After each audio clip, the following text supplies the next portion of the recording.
ছয়টি আলামত বা ছয়টি নিদর্শন দেখলে বুঝবেন যে আপনার জীবন সঙ্গী কিংবা আপনার জীবন সঙ্গিনী পরকীয়ার মতো গুনাহে আসক্ত বা পরকীয়ার মতো এই জঘন্যতম পাপে সে নিমজ্জিত রয়েছে। এটা বোঝার জন্য আমরা ছয়টি বিষয় লক্ষ্য রাখবো। জোরে বলেন, কয়টি বিষয়? ছয়টি বিষয়। পরকীয়ায় লিপ্ত থাকার মোট ছয়টি নিদর্শন রয়েছে। কোনো পুরুষ কি পরকীয়ায় লিপ্ত আছে কিনা কিংবা কোনো নারী পরকীয়ায় লিপ্ত আছে কিনা এটা বোঝার আমার রিসার্চ অনুযায়ী ছয়টা আমি বলবো, বাকি অনেকগুলো হতে পারে। তিনটি লক্ষণ আমি বলবো লজিকলি এবং তিনটি লক্ষণ বলবো হাদিস থেকে, যেটা রাসূল করিম সাল্লাল্লাহু আলাইহি ওয়াসাল্লাম শাস্তি স্বরূপ বর্ণনা করেছেন। তাহলে মোট কয়টি কারণ আমরা শুনবো আজকে? ছয়টি। মাশাআল্লাহ। দেখেন, পরকীয়া হচ্ছে একটি জঘন্যতম পাপ। এটা বিশাল বড় একটি কবিরা গুনাহ। কোরআনের ভিতরে আল্লাহ তাআলা বলেছেন, ওয়ালা তাকরাবুজ জিনা ইন্নাহু কানা ফাহিশা ওয়া সাআ সাবিলা। আল্লাহ তাআলা বলেছেন জিনার আশেপাশে তোমরা এসো না। অর্থাৎ যে কাজ তোমাকে জিনার দিকে নিতে পারে বা জিনার দিকে অ্যাট্রাকটিভ করতে পারে এমন কোনো কাজে মুমিন কখনো পা বাড়াতে পারবে? এটা আল্লাহ তাআলার আদেশ। এবার হাদিসে আসেন, রাসূল করিম সাল্লাল্লাহু আলাইহি ওয়াসাল্লাম বলেছেন, যে ব্যক্তি পরকীয়ার মতো এই গুনাহে আসক্ত হয়ে যাবে তার জন্য তিনটি শাস্তি অপেক্ষা করছে। এক number, in the day of judgement, কিয়ামতের কঠিন ময়দানে আল্লাহ তাআলা তার উপরে অসন্তুষ্ট থাকবেন, নাম্বার ওয়ান। দুই নাম্বার, তার যে হিসাবটা হবে তার হিসাবটা হবে বড্ড কঠিন। আর যার হিসাব আল্লাহ নিবে, যার হিসাব আল্লাহ নিবে সেই দিন তার কোনো ছাড় হবে না। তো তার যে ব্যক্তি পরকীয়ায় আসক্ত, যে নারী পরকীয়ায় আসক্ত, তার হিসাব হবে মারাত্মক কঠিন হিসাব। দুই নাম্বার শাস্তি। আর তিন নাম্বার শাস্তি হচ্ছে সর্বশেষ রেজাল্টে তাকে জাহান্নামের আগুনে নিক্ষেপ করা হবে। এই জন্য আল্লাহ তাআলা আমাদের সবাইকে পরকীয়ার মতো এই গুনাহ থেকে হেফাজত করুক। সকলে জোরে সোরে পড়ে না আমিন। এক নাম্বার লজিক্যালি রিজন। দেখেন, যে পরকীয়ায় আসক্ত, মনে করেন আপনি বিয়ে করেছেন, আপনার ওয়াইফ আছে। যদি আপনার ওয়াইফ সবসময় আপনার স্ক্যাজুলগুলোকে ফলো করে, যে আপনি বাসায় কখন আসবেন, কখন যাবেন, সবসময় বিরক্ত করে যে তুমি কখন আসবা, হ্যাঁ কটার সময় আসবা, কোন সময় আসবা, এই যে আপনার সময় সম্পর্কে তার এত খেয়াল, হঠাৎ করে যদি এরকম হয় যে অলওয়েজ আপনার আসার সময় সে জিজ্ঞেস করে যে বাসায় কখন আসবা, আমি ওখানে যাচ্ছি, সেখানে যাচ্ছি, এই যে প্রথম নিদর্শনটা, আপনার টাইম স্ক্যাজুলকে সে খুব বেশি ফলো করে, এটা পরকীয়ায় আসক্ত হওয়ার একটা নিদর্শন আমরা বলতে পারি।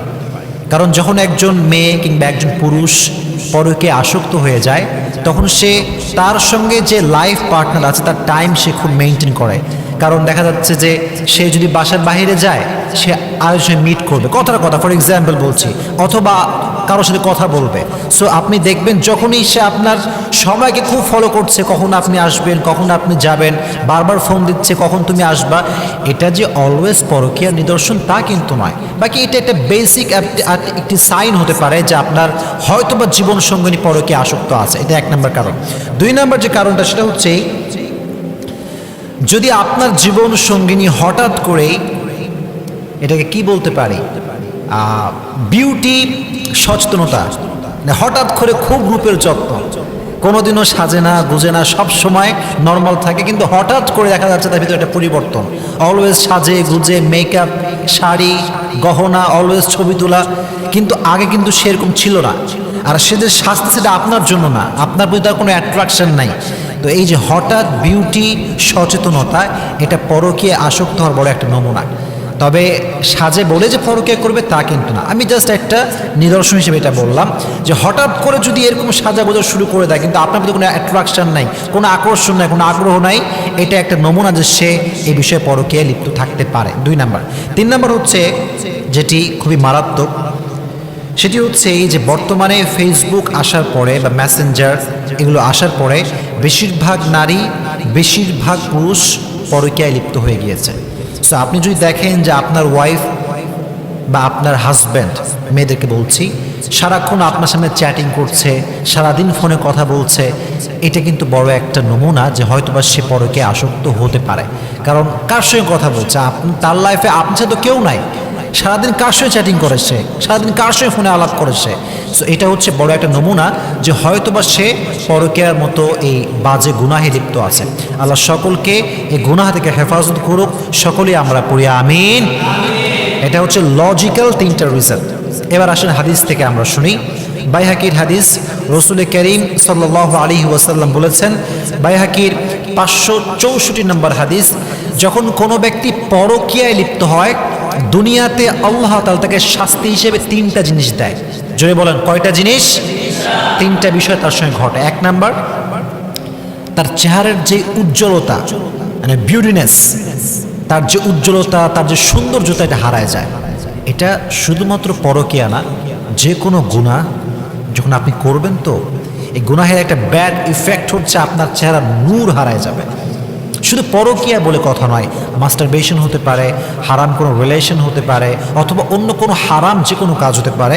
যখনই মানুষ কোনো হারামে লিপ্ত হয়ে যায় তার চেহারার যে নূর, যে উজ্জ্বলতা, যে মানুষের ভালো মানুষের নিদর্শন, এটা হারায় যায়। এটা এক নাম্বার।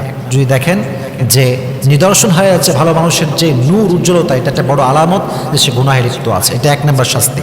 দুই নাম্বার শাস্তিটা হচ্ছে খুবই মারাত্মক। সেটি হচ্ছে আমাদের যে রিজিক, যদি কেউ পরকীয়া করে তার রিজিকে বরকত থাকে না, রিজিকের বরকত হারায় যায়। এটা খুব মারাত্মক বড় একটা জিনিস, মানে এত বড় গুনাহ বলার কোনো ভাষা নেই আমার কাছে। রিজিকের বরকত হারায় যায়। সে যত ইনকাম করুক, লাখ লাখ টাকা ইনকাম করতে পারে, কিন্তু যদি পরকীয়া কেউ করে এটার একটা বড় নিদর্শন ঘটে, এটা শাস্তি ঘটে, এটা যে রিজিকে কোনো বরকত থাকে না। দুই নাম্বার। তিন নাম্বার হচ্ছে তার হায়াত বা তার আয়ু কমে যায়।